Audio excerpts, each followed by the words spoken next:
Сәлем достар, сіздермен Кахот арнасы. Мен қазір сіздерге телефонмен видео монтаждау туралы айтатын боламын. Жалпы бұл туралы менен басқа мобилограф, видеографтар көп айтады. Енді бұл ол кісілерден ерекше болу үшін және де түсінікті болу үшін мен қазір практикалық және де лайфхактармен бөлісіп айтатын боламын. Енді бұл видеодан өздеріңізге жаңа ақпарат алатындарыңызға сенімдімін. Сол үшін де өткізбей видеоны аяғына дейін көріңіздер.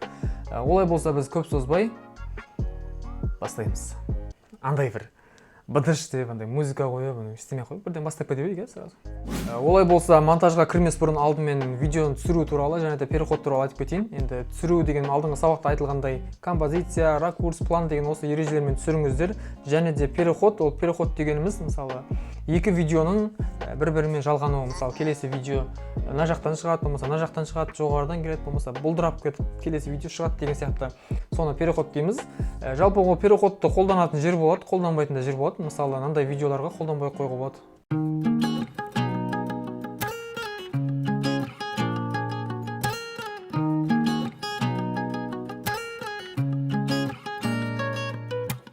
Бұндай видеоларға ешқандай переходтың қажеті жоқ. Жалпы қаланы түсіретін болсаңыздар, жалпы әдемі жерлерді біркелкі түсіретін болсаңыздар, жалпы музыканың ритміне байланысты ауыстырып отырсаңыздар болғаны.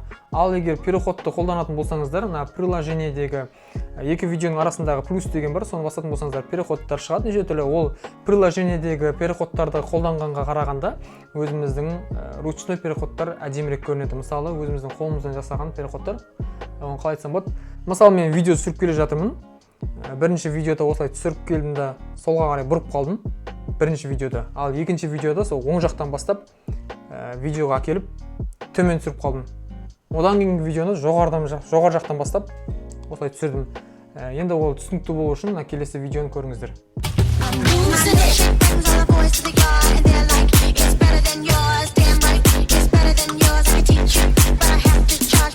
Бұндай переходтар әдемі шығады. Ол енді музыкаға және де түсіретін нәрсеге байланысты. Ана бір таргетке арналған видеолар бар ғой. Инстаграмға кірген кезде шығады ғой алдыңыздан. Жоғары жақтан басталады да түсіп қалады да. Тоқта досым, саған 500 мың теңге керек па дейді. Сондай видеоларға әдемі келеді.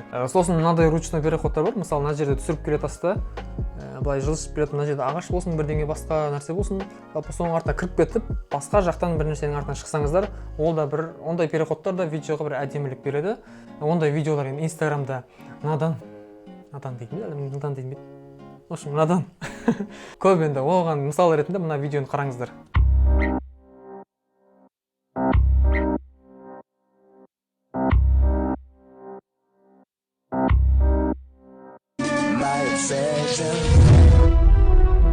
Жалпы осылай өзіміздің қолымыздан шыққан переходтармен түсіретін болсақ, видео әдемі шығады. Енді ана приложениенің ішіндегі переходтарды қолданатын жерлер болады. Енді оны да қазір монтаж кезінде көрсетейін. Олай болса, монтажға кірісейік. Енді камераларыңызды былайынан немесе былайынан қойып алыңыздар. Мен өйткені телефонға толық көріну үшін мен қиғаштатып салатын боламын. Мен қазір CapCut приложениесімен монтаждайын. Өйткені iPhone-ға да, Android-қа да басыла беретін болғаннан кейін мен осы CapCut приложениесімен түсіндіргенім дұрыс болатын сияқты.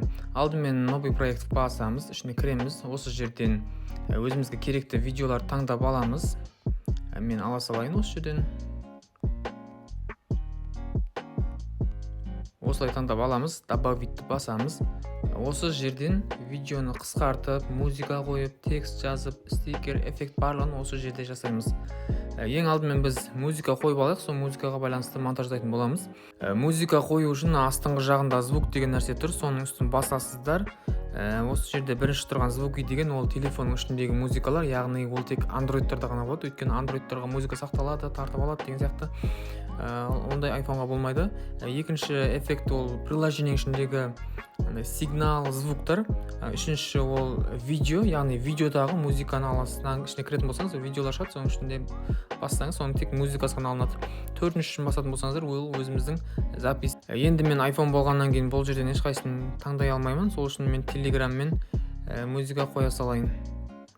Осылай музыканы қоя салайын. Оң жақ жоғарғы жағында стрелка тұр, соның үстін басасыздар. Тағы да сондай белгі тұр, соның үстін басасыздар. Осы жерде астыңғы қатарда жылжытсаңыздар, VN деген тұр. Егер VN-мен монтаждайтын болсаңыздар, VN-ге жібересіздер, CapCut болса CapCut-ға жібересіздер. Мына жағында еще деген бар, ешені басатын болсаңыздар, астыңғы жағында видеолип бар, видеолиппен монтаждайтын болсаңыздар, видеолипке жібересіздер. Біз енді CapCut-ты таңдаймыз, импорт деп таңдап, Мінекей осылай біздің музыкамыз қойылды. Енді біз музыкамыздың керек жерін алайық. Примерно осы жерден алайын. Қысқарту үшін разделить деген басамыз. Алдыңғы жағын өшіріп тастаймыз. Қалған бөлігін алдыға жылжытамыз.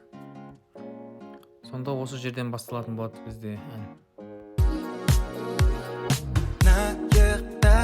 Енді біздегі видеолардың ауысуы, переход деген оның барлығы музыкаға байланысты. Яғни музыканың биттің бір ударный жерлері болады. Яғни екпін көтеріліп түсетін жерлері.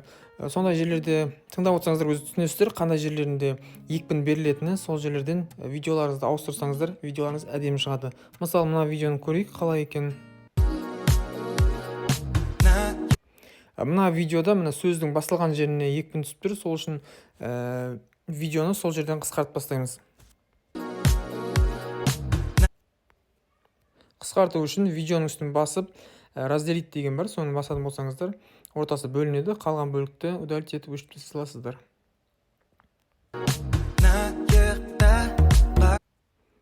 Келесі сөздің басталуы.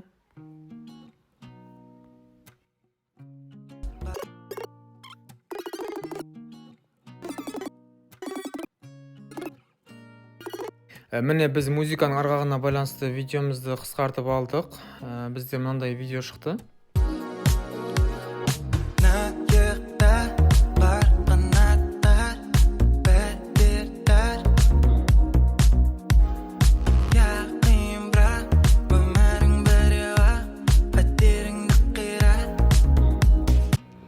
Осындай видео шықты. Енді бізде келесі нәрсе текст жазу. Текст жазу үшін астың жағында текст деген шығып тұр. Соның үстін бассаңыздар, добавить текст деп басасыздар. Осы жерге жазасыздар. Керек сөздеріңізді мен кахот деп жазайын. Және де стиль дегенге кіретін болсаңыздар, бұл жерде неше түрлі шрифттер, оның астындағы бояуларына дейін, тендеріне дейін барлығы осы жерде тұр. Және де эффекті дегенге кіретін болсаңыздар, эффектіде әртүрлі осындай шрифттер бар.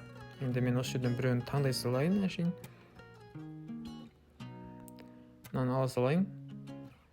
Осылай үлкейтіп сәл. Келесі фразы оның ішінде осындай, осылардың ішіне жаза аласыздар. Және де анимацияға келетін болсақ, бұл осы жазудың шығуына байланысты. Мысалы, осылай шығады, немесе былай шығады деген сияқты. Мен оны жылдамдығын осылай қоя салайын. Сақтатсақ, сол кезде осылай болады. Біз енді текст жазып болсақ, енді стикерді көреміз. Стикері қоятын болсаңыздар, мен осы CapCut'тың стикерлері маған өте қатты ұнайды. Мысалы, қарасаңыздар, әрқайсысы папка сияқты. Бұл әрқайсының ішінде қаншама стикерлер бар, мысалы. Мынаның ішінде қаншама, мынаның ішінде қаншама. Енді мен мынаның ішінен біреуін ала салайын. Осылайынан.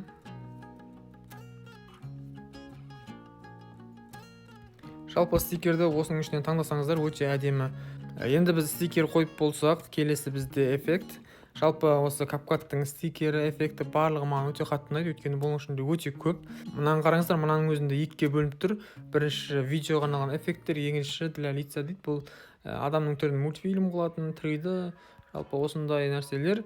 Келесі, екінші видео эффект дегеніміз, ол видеоға беретін эффекттер неше түрлі. Енді бұл жалпы сторис мейкерлерге, немесе андай бір қудыратын видео түсіретін адамдарға өте керек нәрсе.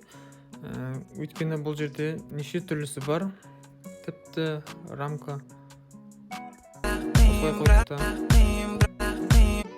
Жалпы жасай бересіздер, өте көп. Енді бізде келесі формат. Бұл формат Инстаграмға пост қып салатын болсаңыздар, 1-1 немесе 3-4 болмаса 16-9 таңдаңыздар. Ал сторис болатын болса 9-16 таңдаңыздар. Бізде келесі айтылатын нәрсе фильтр. Бұл фильтр жалпы видеоның әдемі шығуы үшін осы жерден әртүрлі фильтрлер таңдайсыздар. Фильм деген жалпы киношный фильтрлер. Мысалы, осы жерден таңдайтын болсаңыздар, бұл фильтрді таңдаған кезде сіздер алдын ала жарықтарды турлап алсаңыздар дұрыс болады. Мысалы, мен осылай сақтап көрейін.